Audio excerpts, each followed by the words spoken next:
said to be identical to the Tree of Life, where it exists below Malkuth. This infernal tree is said to be ruled by the fallen angel Samael, who is the Kabbalistic equivalent to Satan from the Bible. It is the Tree of Life, along with its counterpart, the Qliphoth, that is the origin of the concept of 7 hells and 7 heavens. Below the tree, proceeding from Malkuth, is the tree of knowledge of good and evil, which is between the Tree of Life and the world, or Asaya, or shells, represented by the coiled-up dragon with 7 heads and 10 horns, being the 7 infernal palaces and the 10 averse Sephiroth. Occultists claim that just as man has a divine copy of himself, called the guardian angel, who exists in the higher realms of the Tree of Life, he also has an infernal copy of himself, called the guardian demon. Expectedly, this so-called guardian demon takes residence in the Tree of Knowledge of Good and Evil. Both guardian angels and guardian demons are called tutelary spirits, which are spirits assigned to a human at birth. Muslims, similar to occultists, also believe that each human is assigned an angel and a demon at birth. A large part of occult practice involves contacting or uniting with one's tutelary spirit. The most common operation is often called knowledge and conversation with the holy guardian angel. Coming into contact with one's guardian angel is not only one of the occult's highest achievements, but a necessary step in gaining mastery over magic itself. After a series of rituals designed to help the spirit slowly climb the Tree of Life, you will finally come into contact with the true you that exists in the heavenly realms. After achieving unity with one's tutelary spirit, the magician not only experiences ever-increasing psychic and intellectual ability, but most importantly, true illumination. Yoga, which literally means unity, is based on similar principles of connecting to one's ultimate divine form. This process of using magic to increase one's psychic and intellectual powers is called psychic development and has long been known as alchemy. Initiation is another term often used to describe spiritual development. In movies like The Last Airbender, the Christ child is learning to master new powers as he gains mastery over the 4 magical elements: air, water, earth, and fire. The movie also contains the 4 nations of elementals acknowledged by all occultists. According to the official story, alchemy is the controlled transmutation of one metal to another. The very utterance of the word alchemy invokes in the commoner mental imagery of a medieval eccentric foolishly attempting to turn lead into gold. Magicians, both modern and ancient, have nurtured and enjoyed this misconception.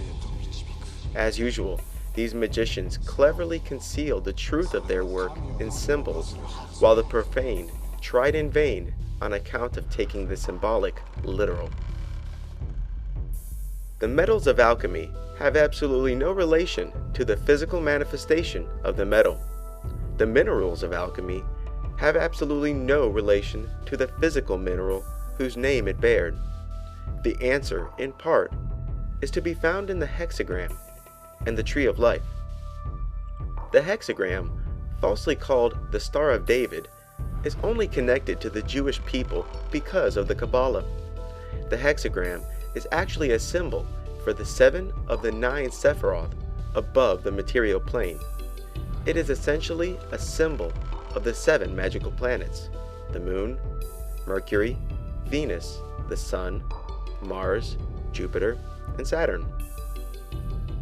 Each of these 7 planets are associated with and correspond to a particular metal.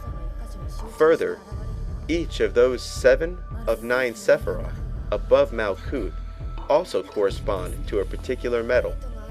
With this in mind, The hexagram and all of its correspondences can be nearly superimposed on the tree of life, with only the sphere of Binah, which represents Saturn, ruining the perfect superimposition.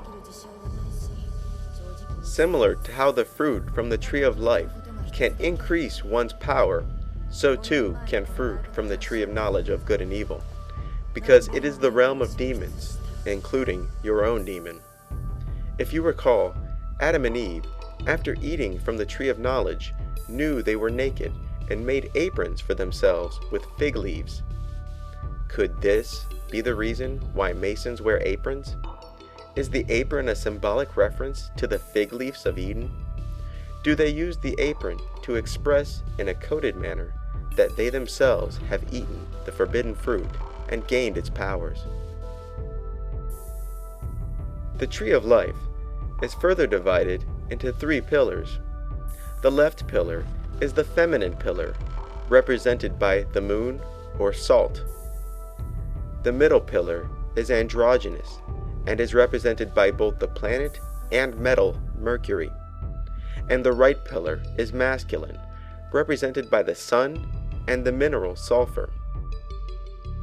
This symbolism is plainly apparent in almost every depiction of an alchemist or alchemical magic, because somewhere in the picture will be both the sun and the moon, the very essence of uniting opposites. The ancient alchemists were prone to veil their writings in obscure symbolisms, mythology, and various blinds. In this case, the principle of sulfur is not common sulfur or brimstone. Salt did not indicate common table salt, nor did mercury reflect the matter found in thermometers, quicksilver. There was an analog between these, but definitely not a one-to-one relationship. This blind hindered many a budding alchemist. The cover for the book Self-Initiation into the Golden Dawn Tradition says a mouthful with eyes to see. Below, a man blindfolded, being led by a white rabbit through 2 pillars and a long journey in the darkness, finally reaching the illuminated peak of the holy mountain, clearly symbolized by the unification of opposites. The picture brings to mind Alice following the white rabbit and falling into the rabbit hole, or even Neo from the movie The Matrix.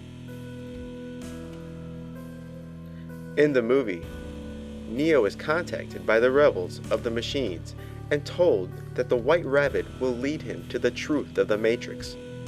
And similar to guardian angel lore, Neo is freed from his blindness and awakens to discover his true self, his true body. Like the example I illustrated earlier, Neo learns he was simply playing a video game the whole time. Both white and black magicians put great emphasis on gaining contact with one's holy guardian angel. Aleister Crowley, the most famous magician of the 20th century, made perfectly clear the importance of unity with one's holy guardian angel. It should never be forgotten for a single moment that the central and essential work of the magicians is the attainment of the knowledge and conversation of the holy guardian angel.